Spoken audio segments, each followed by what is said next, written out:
साथियों में बालमुकुंद धुरिया आज प्रचार के सिलसिले में अखिलेश जी की आजमगढ़ में रैली थी।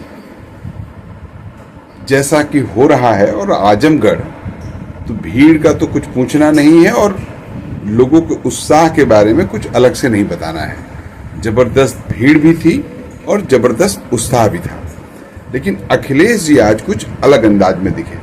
मुद्दे तो उन्होंने वही उठाए जिस तरह का बोल रहे हैं, लेकिन आजमगढ़ से अपना आत्मीय रिश्ता कैसा है इसको उन्होंने और ब्रीफ से किया। बोले अखिलेश जी आजमगढ़ में, और खूब बोले, जम के बोले, और ऐसा लगा कि आजमगढ़ को लेके या उत्तर प्रदेश के पूर्वांचल को लेके या यूपी की पॉलिटिक्स को लेके थोड़ी सोच समझदारी बदली है। अपने घर का रिश्ता, अपना रिश्ता आजमगढ़ से यूं जोड़ा कि लखनऊ से जितना समय सैफई जाने में लगता है उतना ही समय आजमगढ़ आने में लगता है। और यहां तक कह गए कि 4 तारीख के बाद की मिठाई आजम वाले घर से बटेगी और एक दूसरे से बांट के खाया जाएगा। तो इस तरह से कई सवालों को नए तरीके से अखिलेश जी ने एड्रेस किया। अच्छा लगेगा इस तरह का बोलते सुनना और जनता से इंटरेक्शन में जाना। बाकी सवालों को जिस तरह से उठाते रहे उसी तरह से उठाया है उन्होंने। आप भी सुनेंगे, अच्छा लगेगा। धर्मेंद्र जी भी बोले, लेकिन जो बात अखिलेश जी की आज की बात में थी वो थोड़ी अलग थी। आप सुनेंगे तो अच्छा लगेगा, जरा ध्यान दीजिए। राम गणेश प्रजापति जी और जितने भी कांग्रेस पार्टी के नेता हैं उनसे अनुरोध करता हूं कि हमें अखिलेश यादव जिंदाबाद। अखिलेश यादव जिंदाबाद। धर्मेंद्र यादव। अखिलेश यादव। अखिलेश यादव जिंदाबाद। जिंदाबाद जिंदाबाद। अखिलेश यादव। धर्मेंद्र यादव। अखिलेश यादव। धर्मेंद्र यादव।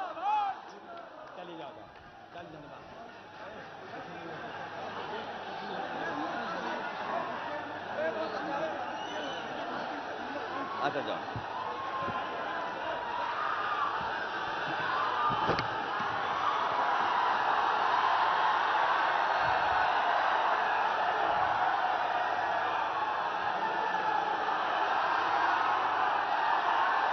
मंच पर यहां के बहुत वरिष्ठ और विधानसभा के सबसे वरिष्ठ विधायकों में गिनती होने वाले हमारे पूर्व मंत्री दुर्गा यादव जी हमारे आपके साथ आज जुड़ गए हैं। समाजवादी पार्टी से एमएलसी शाह आलम गुड्डू जी, पूर्व मंत्री चंदेव यादव जी, संचालन कर रहे पूर्व मंत्री राम आश्रय विश्वकर्मा जी, समाजवादी पार्टी के हमारे विधायक, हमारे नामा राशि अखिलेश यादव जी, विधायक संग्राम यादव जी, विधायक श्रीमती पूजा सरोज जी, पार्टी के पूर्व में सांसद नंद किशोर यादव जी, कमला प्रसाद यादव जी, विजय यादव, अध्यक्ष जिला पंचायत, पूर्व मंत्री दयाराम प्रजापति जी, श्रीमती विद्या चौधरी जी, हमारी पार्टी में चुनाव लड़े एमएलसी का करुणाकांत मौर्य जी, शोभनाथ यादव जी, हरिश्चंद्र यादव, धनराज यादव, महेंद्र चौहान, प्रवीण सिंह जी, राम दुवाल राजभर जी, सरताज आलम साहब, शैलेंद्र यादव जी, हरिकेश विक्रम श्रीवास्तव जी, हवलदार यादव, समाजवादी पार्टी के जिलाध्यक्ष, और हमारी पार्टी का लखनऊ में पक्ष रखने वाले आईपी सिंह जी, और यहां पर बहुत सारे कांग्रेस पार्टी के, इंडिया गठबंधन के सभी सहयोगी साथी जो मंच पर हैं, हमारी पार्टी के सभी संगठन के पदाधिकारी और इस चुनावी जनसभा में उपस्थित हमारे सभी आदरणीय बुजुर्ग, किसान भाई, माताएं, बहनें और बड़ी संख्या में हमारे नौजवान साथी पत्रकार बंधुओं, मैं सबसे पहले यहां आए हुए आप सबका बहुत बहुत धन्यवाद और आभार प्रकट करना चाहता हूं। मैं देख रहा हूं जहां पंडाल पूरा का पूरा भरा दिखाई दे रहा है, पंडाल के आसपास भी जहां कोई छाया की जगह नहीं थी, उसके बावजूद भी बाएं और दाईं तरफ और पीछे तक मैं देख रहा हूं, जहां सड़क के किनारे जहां ऊंचाई तक खड़े हैं और इधर पेड़ों के नीचे, पेड़ों के ऊपर बड़ी संख्या में लोग दिखाई दे रहे हैं। मैं सबका बहुत बहुत धन्यवाद और आभार प्रकट करूंगा और यही जन समर्थन हमें भरोसा दिला रहा है कि न केवल यहां से धर्मेंद्र यादव जी जीत करके जा रहे हैं, बल्कि रिकॉर्ड मतों से यहां की जनता उन्हें इस बार लोकसभा में भेज रही है। वैसे तो हमारे लिए इटावा, मैनपुरी, कन्नौज और आजमगढ़ घर जैसा है, लेकिन असली गढ़ अगर कोई है तो वो हमारा आजमगढ़ है। और ये आजमगढ़ केवल एक सीट जिताने नहीं जा रहा है। आजमगढ़ लालगंज तो जीत ही रहे हैं, लेकिन इस चरण के पूरे पूर्वांचल की हवा बदल रहा है।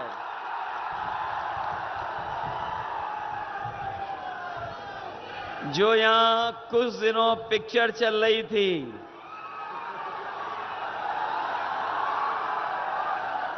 कुछ दिनों से यहां कुछ पिक्चर चली थी, कुछ दिनों के लिए, वो सुनने में आ रहा है पिक्चर पिट गई है। और ये अभिनव करने वाले, डबल इंजन वाले अभिनय जो कर रहे हैं दिल्ली से और यहां से, ये जो अभिनय करने वालों का इस बार सफाया करने का मन हमारे आजमगढ़ के लोगों ने बना लिया है। वैसे हमने और आपने समय समय पर अखबार में और टीवी पर सुना होगा कि क्लाइमेट चेंज हो रहा है। हम और आप लोग टीवी, अखबार में कभी कभी सुनते हैं, पढ़ते हैं, देखते हैं कि क्लाइमेट चेंज हो रहा है, लेकिन इस बार तो पॉलिटिकल क्लाइमेट चेंज पूरी तरीके से बदल गया है। और जो गुस्सा जनता का देखा है भारतीय जनता पार्टी के खिलाफ, जो गुस्सा हमें दिखाई दिया पहले चरण में, वो गुस्सा बढ़ता चला जा रहा है। और 7वां चरण जब आएगा तो जनता का गुस्सा 7वें आसमान पर होगा। बताओ, भारतीय जनता पार्टी का सफाया होना तय हो गया कि नहीं हो गया?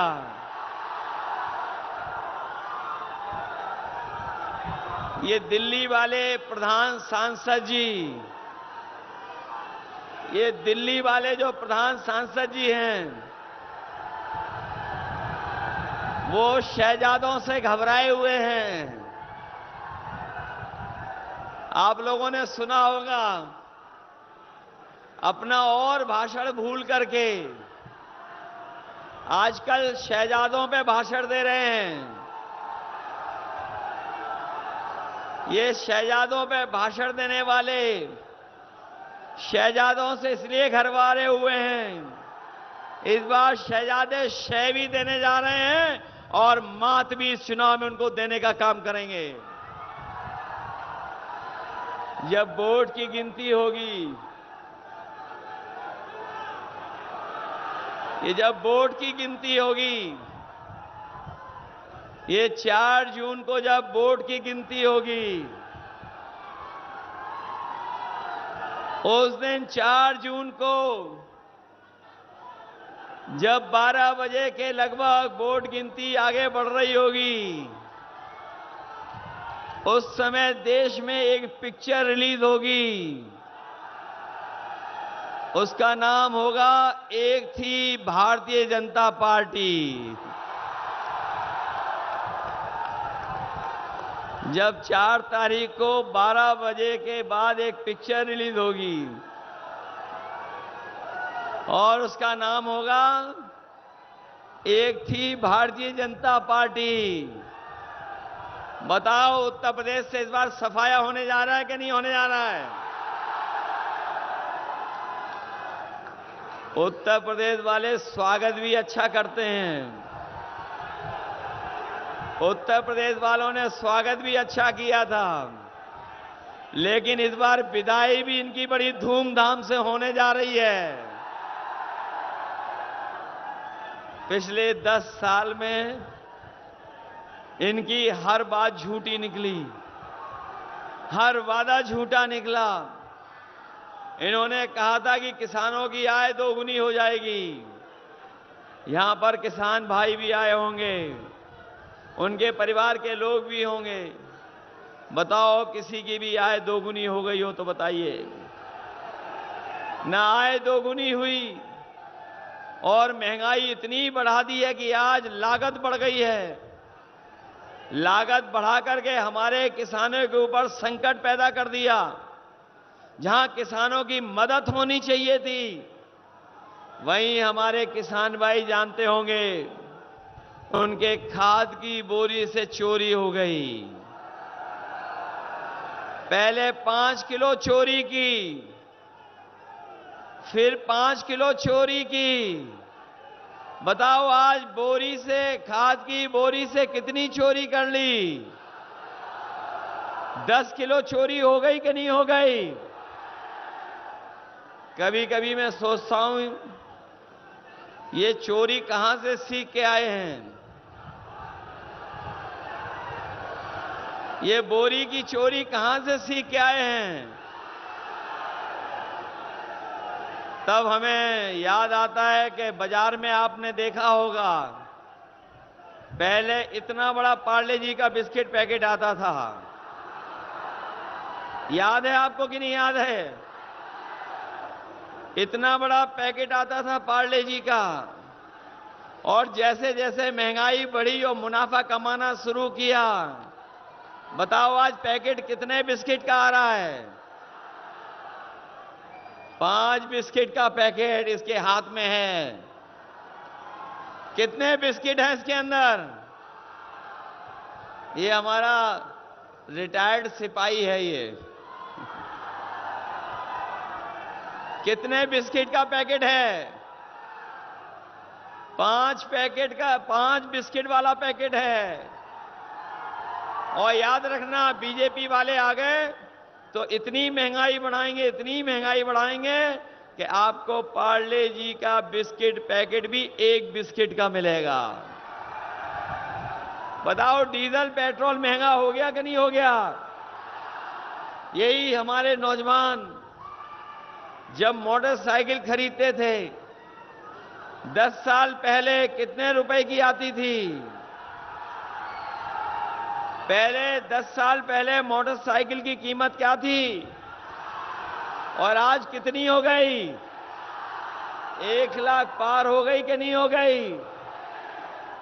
और केवल डीजल पेट्रोल मोटरसाइकिल नहीं, आग अगर बाजार में जाते होगे तो आप बाजार में देखते होगे हर चीज महंगी कर दी है।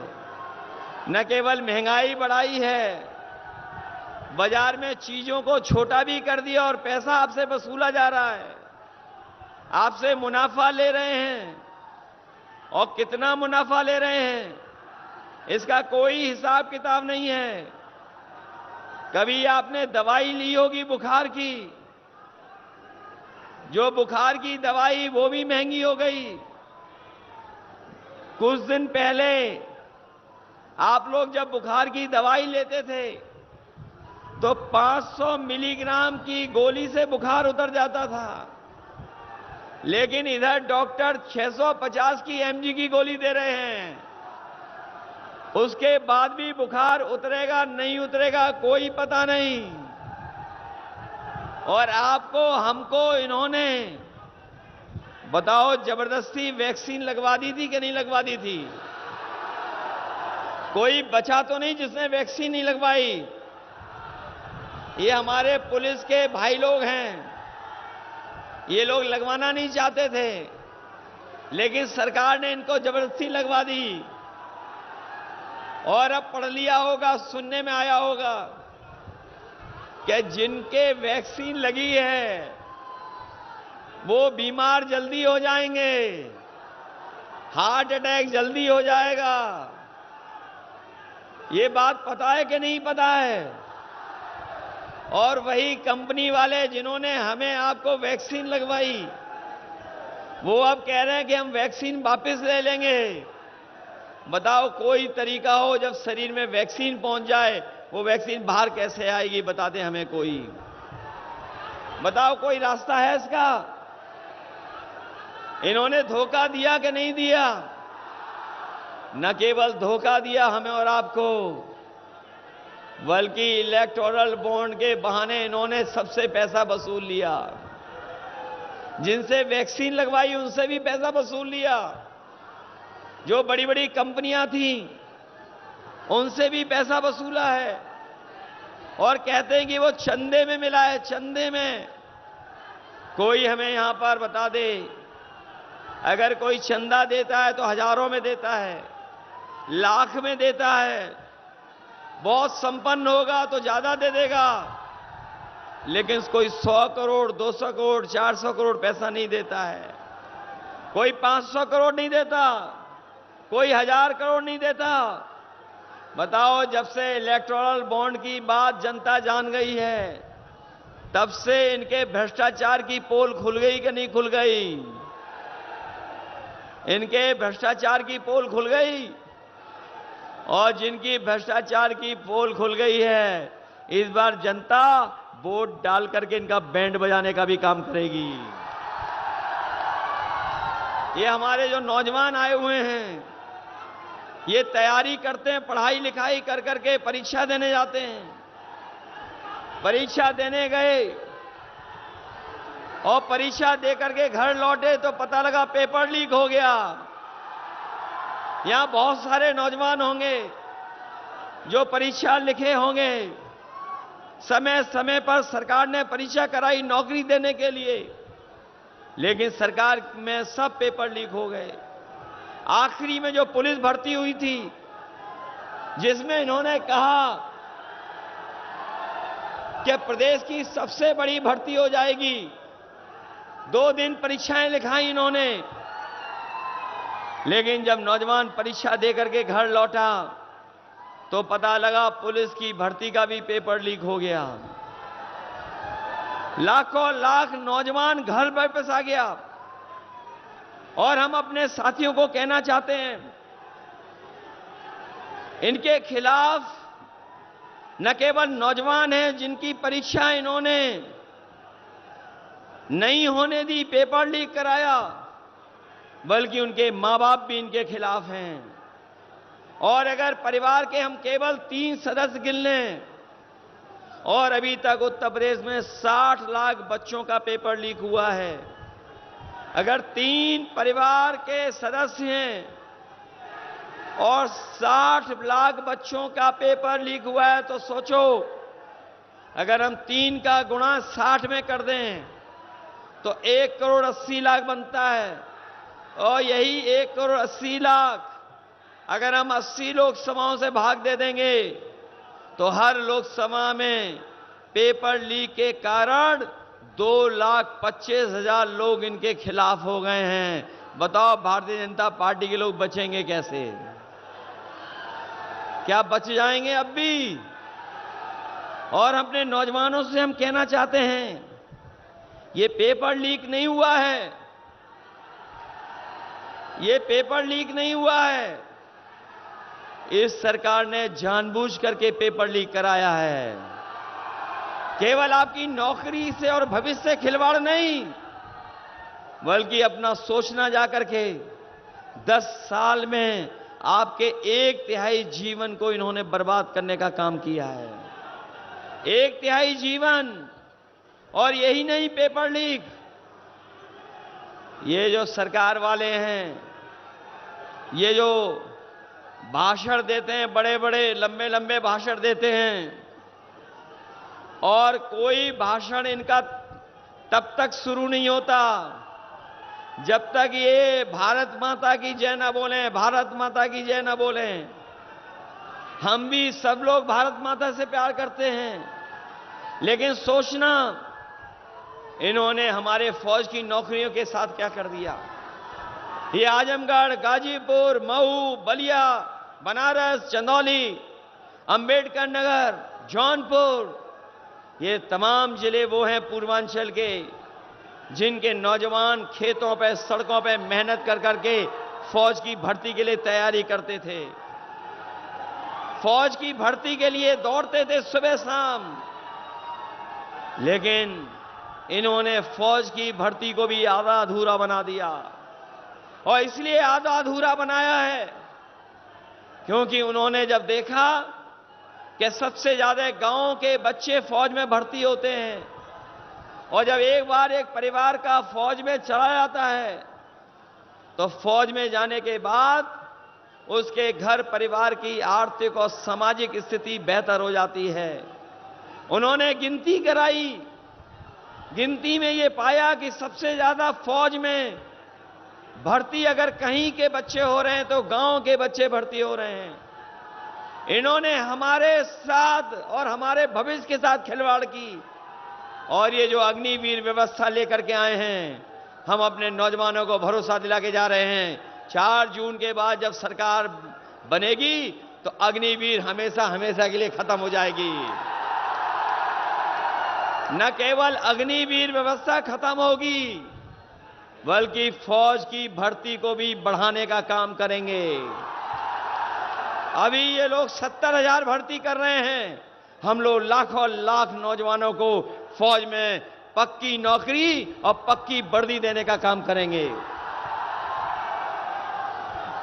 मैं कभी कभी देखता हूं हमारे खाकी वर्दी पहनने वाले भाई लोग बहुत हम लोगों की सेवा करते हैं, मदद करते हैं। अभी मैं देख रहा था इधर वाले थोड़ा बहुत ज्यादा जोश में आ गए थे, लेकिन उसके बावजूद भी हमारे खाकी वर्दी पहनने वाले भाइयों ने मदद की। मैं इन लोगों को भी सावधान करना चाहता हूं। अभी तो फौज की नौकरी हुई है 4 साल की, ये दिल्ली वाले, लखनऊ वाले दोबारा सरकार बना लिए तो इन्हें वाले खाकी वर्दी पहनने वालों की भी नौकरी 4 साल की हो जाएगी। बताओ सावधान हो कि नहीं हो आप लोग? ये पत्रकार साथी पूछते हैं कैसे हो जाएगी इनकी 3 साल की नौकरी, तो मैं उनसे पूछता हूं ये बताओ क्या आपको पता था कि हवाई अड्डे बेच देंगे? आपको पता था कि हवाई जहाज बेच देंगे? ये आपको पता था कि बंदरगाह बेच देंगे? क्या आपको पता था कि बड़ी बड़ी जो सरकार की कंपनियां हैं वो बेच देंगे? क्या आपको पता था कि इलाहाबाद बैंक बेच देंगे? क्या आपको पता था कि आधी रात नोटबंदी कर देंगे? इसलिए जब अग्निवीर कर सकते हैं तो हमारे खाकी वर्दी पहनने वाले भाइयों की भी नौकरी ये लोग 3 साल की कर सकते हैं, इसलिए सावधान करने आया हूं मैं। बताओ बीजेपी के लोगों ने धोखा दिया है कि नहीं दिया? याद होगा आजमगढ़ के लोगों को, समाजवादियों की सरकार थी तो इतना बड़ा लैपटॉप दिया था हम लोगों ने। हम लोगों की लैपटॉप की नकल कर ली। बताओ क्या दे रहे हैं? इतना छोटा क्या दे रहे हैं? और कितना रद्दी दे रहे हैं कि उंगली घिसते रहो, चलता ही नहीं है। बताओ रद्दी दिया कि नहीं दिया? आपकी जो दी हुई एम्बुलेंस खराब कर दी कि नहीं कर दी? नेताजी ने, समाजवादियों ने मेडिकल कॉलेज दिया था, जिला अस्पताल बनाए थे और तमाम अस्पताल बनाए थे। बताओ बर्बाद कर दिया कि नहीं कर दिए? अपनी माताओं बहनों के लिए विशेष एम्बुलेंस चलाई थी, उसको भी बर्बाद कर दिया। अपनी पुलिस को सही समय पर पहुंच जाए घटना स्थल पे, उसके लिए बताओ 100 नंबर वाली गाड़ी दी थी कि नहीं दी थी? और सरकार ने 100 नंबर कितना नंबर कर दिया? 112 कर दिया। जब से सरकार ने नंबर बढ़ाया तब से पुलिस के लोग भी कह रहे हैं कि उन्हें भी रेट बढ़ा लेना चाहिए। और अब सुनने में आया है कि कोई बुलाता है 100 नंबर करके फोन तो पुलिस दोनों पक्षों से पैसा वसूल लेती है। बताओ वसूल लेती है कि नहीं वसूल लेती? इस सरकार में भ्रष्टाचार बढ़ा है कि नहीं बढ़ा? इसलिए हम आपसे विशेष निवेदन करने आए हैं, आप लोगों से मदद मांगने आए हैं। ये जो अभिनय करने वाले हैं जिनकी पिक्चर पिट गई है, वो कहते हैं क्या कहते हैं कि हमारा आजमगढ़ से कोई रिश्ता ही नहीं है। बताओ हमारा और आपका आजमगढ़ का रिश्ता कितना गहरा है? बताओ गहरा रिश्ता है कि नहीं है? और गहरा रिश्ता तो है ही, लेकिन दिल का भी रिश्ता है हमारा आपका। और इसीलिए जब समाजवादी सरकार बनी थी तो हम लोगों ने आगरा से लखनऊ जोड़ने का काम किया था, लेकिन हमें पता था कि ये आजमगढ़ भी हमारा दूसरा घर है। इसीलिए आपको पता होगा कि समाजवादी पूर्वांचल एक्सप्रेसवे हम लोगों ने आजमगढ़ और गाजीपुर को जोड़ने के लिए दिया था। और ये देश की अच्छी सड़कों में होती, लेकिन हमारे उल्टे पुल्टे मुख्यमंत्री जी ने बताओ कैसी सड़क बना दी? गड्ढे वाली सड़क बना दी। आप रफ्तार से नहीं चल सकते हो। बताओ सड़क दी आपको कि नहीं दी?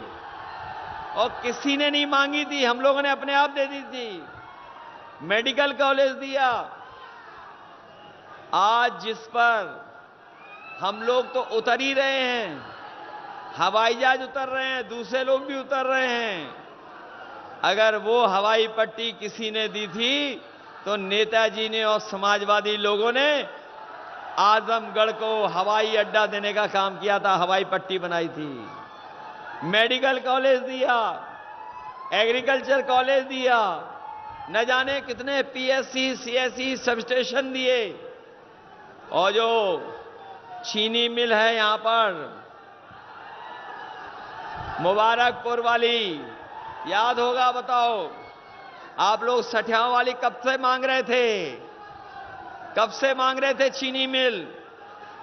हमारे जमाली जी भी जानते होंगे और हमारे नामारासी भी जानते होंगे। वो सबसे कम समय में बना करके दे दी, लेकिन किसानों को गन्ने का रेट नहीं दे पा रहे हैं। हम अपने किसान भाइयों को कह के जा रहे हैं कि आने वाले समय में उनके लिए अगर एमएसपी के लिए कानूनी अधिकार और गन्ने की लाभकारी मूल्य देने के लिए और प्रदेशों से ज्यादा अच्छा रेट दिलाने के लिए अगर गन्ना किसान को कोई मदद करनी पड़ेगी तो हम समाजवादी लोग आपकी करने का काम करेंगे। ये सुविधाएं काम तो किए ही किए हैं। अभी जब मौका आया कि हम कितने एमएलसी बना सकते हैं, तो सबसे ज्यादा एमएलसी अगर किसी जिले को मिले तो आजमगढ़ को मिले। वैसे तो यहां की जनता वोट डाल के कमाल कर ही देती। मैं जानता हूं इस बार कि यहां की जनता जब वोट डालती तो कमाल कर ही देती, लेकिन अब तो जमाली भी आ गए हैं, तो बताओ कितना बड़ा कमाल होने जा रहा है यहां पर। इसलिए आपने आजमगढ़ के भाइयों से कहना चाहता हूं, लखनऊ से जितना समय लगता है हमारे अपने गांव पहुंचने के लिए, वहां तो हमारा घर है ही है, पुराना घर है। लेकिन इधर कुछ साथियों को पता होगा, हमने जगह भी ले ली और इन बीजेपी वालों ने नक्शा नहीं पास होने दिया। तब भी हमने घर बनवा दिया वहां पर। देखना जाकर के, हमारे दुर्गा जी जानते होंगे। अरे सो गए। आईपी सिंह जी जगाइए, कहां पे घर बन रहा है? कहां पर घर बन रहा है हमारा? माइक से बताइए, माइक से बताओ, माइक से। मैंने ये कहा कि लखनऊ से सेहदा में, मधुरी रोड के बगल सेहदा में बन रहा है। लखनऊ सेहदा से- में जमीन भी ले लिया है और वहां पर घर बनाने का काम भी हो रहा है। लखनऊ से जितना समय लगता है हमें सैफई पहुंचने में, उतना ही समय लगता है पूर्वांचल एक्सप्रेस वे पे जब चढ़ जाते हो लखनऊ से, और जब उतरते हैं तो उतना ही समय लगता है जितना समय लगता है सैफई, उतना ही समय लगता है आजमगढ़ पहुंचने में।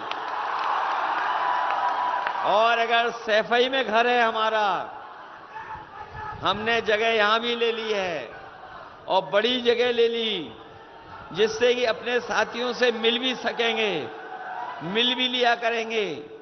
और इन बीजेपी वालों ने नक्शा नहीं पास होने दिया, तो हम भी समाजवादी हैं, हमने भी दूसरा रास्ता ढूंढ लिया और घर बना दिया वहां पर भी। जब 4 जून के बाद आएंगे तो उसी घर में हम समाजवादी लोग एक दूसरे को मिठाई खिलाएंगे। ये लोग अच्छे दिन तो लाए नहीं। बताओ, अच्छे दिन वादा करने वाले अच्छे दिन लाए क्या? कम से कम 4 जून को खुशियों के दिन आएंगे, तब हम लड्डू बांटेंगे एक दूसरे को। और अपने किसान भाइयों कह के जा रहे हैं, बीजेपी वालों ने उद्योगपतियों का कर्ज माफ किया है 25 लाख करोड़, हमारे किसानों का लाखों लाख रुपया नहीं माफ किया। अपने किसान भाइयों को, गरीब भाइयों को कह के जा रहे हैं, गांव के लोगों को, कि 4 जून के बाद जब सरकार बनेगी तो अपने किसानों का और गांव में रहने वालों का भी कर्ज माफ होगा। न केवल कर्ज माफ होगा, बल्कि हमारी माताएं बहनें यहां बैठी हैं, इन्हें हम लोग पेंशन दे रहे थे, इनकी पेंशन खत्म कर दी। हम लोग 3,000 रुपए देना चाहते थे, इन्होंने हमारी सरकार नहीं बनने दी। हमने कहा हम 6,000 रुपए महीना देंगे, इन्होंने झूठ बोल करके जनता को गुमराह कर दिया। लेकिन अपनी माताओं बहनों को कह के जा रहे हैं, आप लोग वोट देना, मदद करना, सरकार बनने के बाद अपनी गरीब माताओं को 1 लाख रुपए उनके अकाउंट में पहुंचाने का काम हम लोग करेंगे। 1-1 लाख आपके अकाउंट में पहुंचेगा। जहां हमारा बुनकर भाई बहुत तकलीफ परेशानी में रहता है और उसकी आर्थिक स्थिति अभी बेहतर नहीं हुई है, ये जो बाजार है उसमें चीजें भी नहीं पहुंच पा रही हैं, हम अपने बुनकर भाइयों को कह के जा रहे हैं, जिस तरीके से नेताजी ने सुविधाएं दी थी, वो सुविधाएं तो देंगे ही देंगे, लेकिन अलग से भी उनके लिए कार्यक्रम योजनाएं बना करके, जिससे हमारे बुनकर भाइयों को बाजार में सामान बेचने से लेकर के सामान बनाने तक अगर कोई सुविधा देनी पड़ेगी तो विशेष योजना चला करके अपने बुनकर भाइयों की मदद करने का काम करेंगे। जहां इनकी मदद हो रही है, वहीं जो सरकार की 30 लाख नौकरियां पड़ी हैं खाली, उन 30 लाख नौकरियों को आरक्षण देकर के अपने नौजवानों को नौकरी देने का काम होगा। ये राशन को लेकर के बहुत प्रचार कर रहे थे। ये राशन जब चुनाव था, जब 22 का चुनाव था तो राशन दे रहे थे, और राशन में रिफाइंड तेल, दाल, चना दे रहे थे। बताओ राशन में क्या दे रहे हैं आजकल? राशन में क्या मिल रहा है आपको आजकल? जाने क्या राशन में दे रहे हैं? इसलिए अपने गरीबों को कह के जा रहे हैं कि इस बार इंडिया गठबंधन और समाजवादी पार्टी ने तय किया है कि न केवल राशन बढ़ाएंगे, राशन की गुणवत्ता को अच्छा करेंगे, और जिस तरीके से संपन्न लोग बाजार से पैकेट का आटा खरीद करके खा रहे हैं जो पौष्टिक है, हम अपने गरीबों को राशन मात्रा बढ़ा करके पैकेट के आटा के साथ साथ डाटा भी फ्री देने का काम करेंगे। पौष्टिक आटा इसलिए कि इनका स्वाद बेहतर हो और डाटा इसलिए कि जिससे इनको पढ़ाई लिखाई आगे बढ़ने में और आगे की पढ़ाई करने में इनको मदद मिले। इसलिए मदद करोगे सब लोग, सहयोग करोगे। अरे ऐसा तो नहीं कन्नौज से पीछे रह जाओ आप लोग। ये गढ़ है तो और जो लोकसभा है उनसे आगे रहोगे कि नहीं रहोगे? बताओ, रिकॉर्ड मतों से जिताओगे? जब देश की सबसे बड़ी जीत हो, देश की जो सबसे बड़ी जीत हो, बताओ आजमगढ़ उसमें शामिल होगा? शामिल कर दोगे? अपने बूथ को बचाओगे? इधर सुनने में आया है बीजेपी के लोग नए नए तरीके अपना रहे हैं, उन तरीकों से सावधान रहोगे? ये कुछ और तरीका निकाल लें बूथ पे लूटने का, उससे सावधान रहोगे? अगर ये रोकें तो रुक तो नहीं जाओगे? अरे आजमगढ़ वाले लोग हैं, कहीं रुकने वाले नहीं हैं। ये बूथ पे तो अपने आप पहुंच जाएंगे। बूथ पे वोट डालोगे अपना पूरा? अगर आप वोट डालोगे तो ना केवल आपके वोट से न केवल मंत्री मंडल बदलेगा बल्कि मीडिया मंडल भी बदल जाएगा। बताओगे, बदलोगे कि नहीं बदलोगे? मंत्री मंडल के साथ साथ मीडिया मंडल भी बदल जाएगा। इसलिए मैं आपसे इस ऐतिहासिक आजमगढ़ की धरती से आप सबसे सहयोग की मांग कर रहा हूं। ये वो धरती है जिसने महान लोगों को जन्म दिया है। ये धरती वो है जहां महर्षि दुर्वासा से लेकर के साहित्यकार महापंडित राहुल संकृतायन से लेकर के अयोध्या सिंह उपाध्याय हरिऔध से लेकर के श्याम नारायण पांडे जी से लेकर के यहाँ के शायर कैफी आजमी और शिवली नोमानी जैसों की जन्मस्थली रही है। हमें पूरा भरोसा है कि आजमगढ़ की जनता न केवल अपना इतिहास याद रखेगी बल्कि आजमगढ़ की जनता इतिहास बनाने का काम करेगी। हमें याद है कि यहाँ के लोगों ने नेताजी और हमें भी ऐतिहासिक वोटों से जिताया था। जो चूक हो गई थी पिछली बार, कुछ लोगों ने चूक हो गई थी, लेकिन मैं जानता हूं इस बार कोई चूक होने वाली नहीं है। पुराना हिसाब किताब भी इस बार यहां की जनता बराबर कर देगी। इसलिए मदद करिए और जिताइए। बहुत बहुत धन्यवाद और बहुत बहुत मैं आभार प्रकट करता हूं।